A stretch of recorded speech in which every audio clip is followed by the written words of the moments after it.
Josh Heupel, Brian Kelly. If you're an athletic director, who are you hiring? It's hard not to for me to go with Brian Kelly because I'm aware, maybe more than most, of the restrictions that you have at Notre Dame, and they are quite strict. You have no say over academic entrance. You have no say over discipline. The school handles all that. And it used to be not that long ago. I don't know if this is still the same question, but you had to stay in the dorm your entire time as a player. You couldn't have off campus housing, which is a big deal for players who used to have to wait a year at Tennessee and now get out. Um, all that being said, Brian Kelly got a Notre Dame team to the national championship, and that was as far as that team and that program could have gone against a program like Alabama. All that being said, if I've got to take one guy and I'm hiring somebody, age would be a factor. I'm taking Josh Heupel. We'll ask Caleb Calhoun today's tough question, brought to you by Banks & Jones, Tennessee's trial attorney, banksandjones.com. Brian Kelly or Josh Heupel, who you taking? Why Banks & Jones? Well, it's because they're Tennessee's trial attorney. You can play to win with Banks & Jones because they'll go to trial. You've heard of other lawyers. They say they'll go to trial and fight for you. They won't. They just want to settle. That's the easiest way out. Well, that's not Banks & Jones, led by T. Scott Jones. They won't settle. They'll go to trial for you. Tennessee's trial attorney. They play to win. Truly, Tennessee's trial attorney when it comes to criminal defense or personal injury. Why settle? It's Banks & Jones. T. Scott Jones. banksandjones.com. Today's tough question. Boom. You heard that. Now take it. The Dave Hooker Show with Caleb Calhoun. Represented by T. Scott Jones, banksandjones.com, Tennessee's trial attorney. From the Ted Russell Ford Lincoln Studio, East Tennessee's #1 volume and customer service dealer, Ted Russell Ford and TedRussellLincoln.net. Now to the Dave Hooker Show on Off the Hook Sports. Go, Caleb. Who you taking? Brian Kelly, Josh Heupel? Sell me. And I want to provide a little bit of perspective for our new viewers as we continue to grow. The numbers have been incredible. Thank you so much. Thank you for all of our advertisers, especially who I think will benefit from this. But Caleb, you like Brian Kelly a lot. I like Brian Kelly almost as much as you. We were both really high on Brian Kelly to provide a little bit of perspective. You go right ahead, sir. Yeah, and this is kind of crazy for me to say up front, but I'm taking Josh Heupel. And the reason I'm taking Josh Heupel is I can't explain it. I really can't. But Dave, I'm baffled by how poor of a job Brian Kelly has done at LSU the last couple of years, honestly. Now, again, 10-4, 10-3, 9-4, 29-11 in 3 years at LSU. He did win the West his first year. He beat Alabama and Nick Saban. You could understand that maybe that's not terrible, but Dave, you and I have talked about this. LSU is a really, really easy job. And it's a job where probably of the three most incompetent coaches to win a national title in the BCS era, two of them won one at LSU, and that's Les Miles and Ed Orgeron. The other one was Gene Chizik, but he rented Cam Newton for a year. So but Brian Kelly, and I say this, by the way, in 2008, I was very big. I wanted Tennessee to hire Brian Kelly over Lane Kiffin. I saw what he had done in Cincinnati and Grand Valley State. I thought he was a better candidate for the job. I think ended up getting validated by that, by what he then did at Cincinnati and what he did at Notre Dame and how the Lane Kiffin thing blew up. And so when LSU went and hired him, I loved the move. I loved the $60 million or whatever they gave, the insane amount, because LSU decided, here's what they said.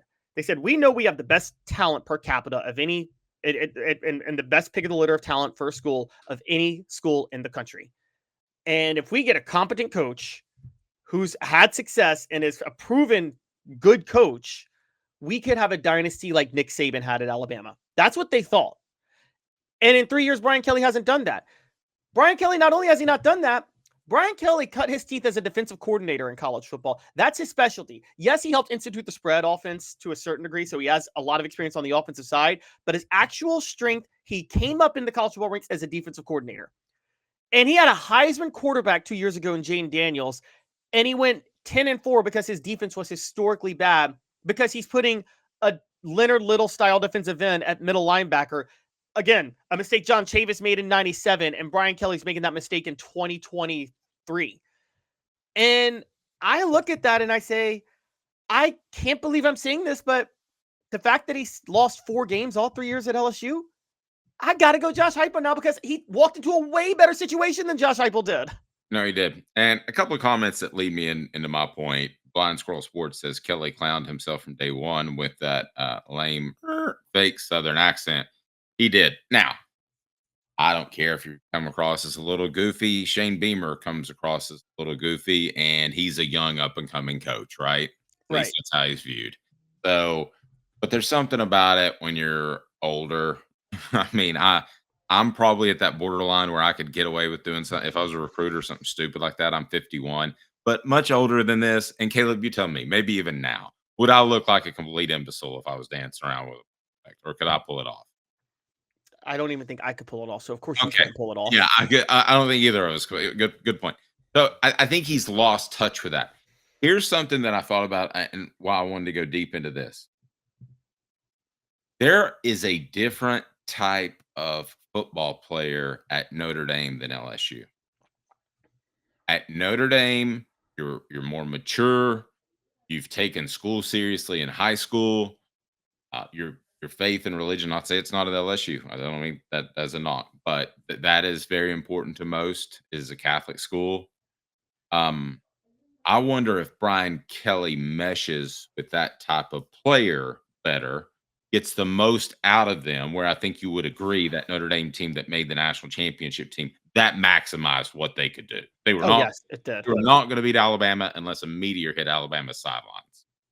So that to me is been in the back of my head since he went to LSU. I just wonder if he jives and is able to work as well with guys that are from tougher backgrounds. Then I've interviewed Notre Dame players several occasions.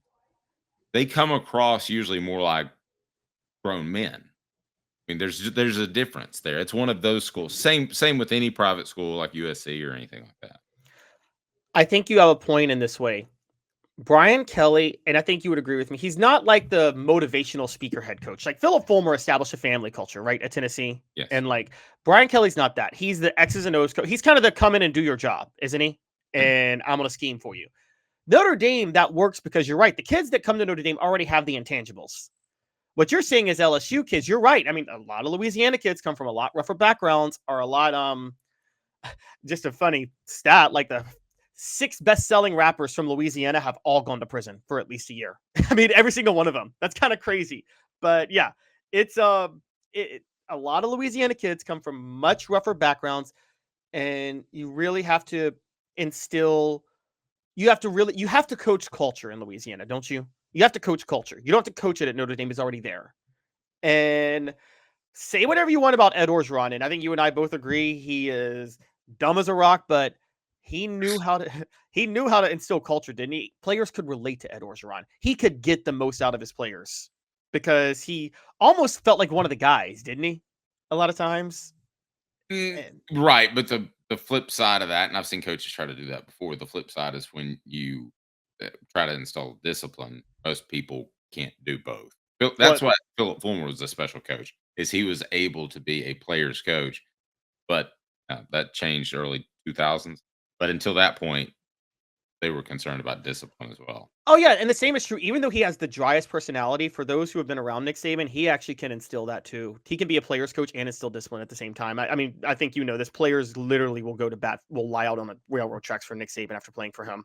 They love him. And so where do you have Brian Kelly if you're taking Josh Heupel over him? Where do you have him among best coaches in the SEC? I'm just curious. While you figure that out, excuse me, I'm going to go to the message board. I think what he did at Notre Dame has been far more impressive. If you've graded him, if he didn't have that one run, excuse me, if he didn't have that one run to a national title game, I think we'd be looking about a far, far different coach. Adam says, has anyone lost more national championships than Notre Dame? Weak scheduling. That is true. Yeah, but Adam, you can say weak scheduling, but Notre Dame also had weak talent, so they were still playing to their level of competition under Brian Kelly. Yeah, and I don't think that there were 10 teams that they hid from because of schedule that year. I just thought it was Alabama was that much better than everybody that year. Yeah. You see what I'm saying? I don't think I think you could argue Notre Dame this past year kind of slipped in and got an easy path. I agree. But yeah, but that wasn't the case then. They just played a team that could probably hang with some NFL teams. So. Totally agree. Totally agree. All right. So, what was the question we were tackling? Josh Heupel, Brian Kelly. Well, I know that, but where do you have Brian Kelly? Oh, where do we have Brian Kelly in the SEC? Yeah. Okay. So you and I 2 years ago had him top 3 coaches. Would you agree? Along with 2 years ago, I thought Brian Kelly was going to approach Nick Saban level of success like at LSU. I thought he had a dynasty on the way, and so that's not the case now. So, I mean, I'm going to go with. There's a cultural difference. There is a cultural problem. I'm with you. I think you're right. Brian Kelly can't connect certain way. Brian Kelly is an X's and O's guy, and it's almost like he approaches it like an NFL coach, wouldn't you say? Yeah, but Brian Kelly is a 63-year-old guy who where's he from originally? He's from Boston, I'm pretty sure. Mass, yeah, Everett, Mass. So you're right. I mean, I just don't know how that guy. I don't know how he relates, and I think the video made him look stupid, and I don't know. You just, but at the end of the day, unlike Josh Heupel's situation, he can lose 20% of his battles in recruiting just for being a goofball and still get a top 5 signing class. Oh, you're right. You're right. I mean, it's LSU. I mean, it's something we've talked about. LSU is until NIL, it was the easiest place to win. There's nothing even close. Now things have changed a little bit since then, but because of NIL. But I've said this for a long time. You can wake up at LSU and you have a 2-deep roster of NFL Pro Bowlers on there and just recruiting Louisiana. I mean, the easiest places to recruit are the state of Louisiana, South Florida, Ohio, Georgia.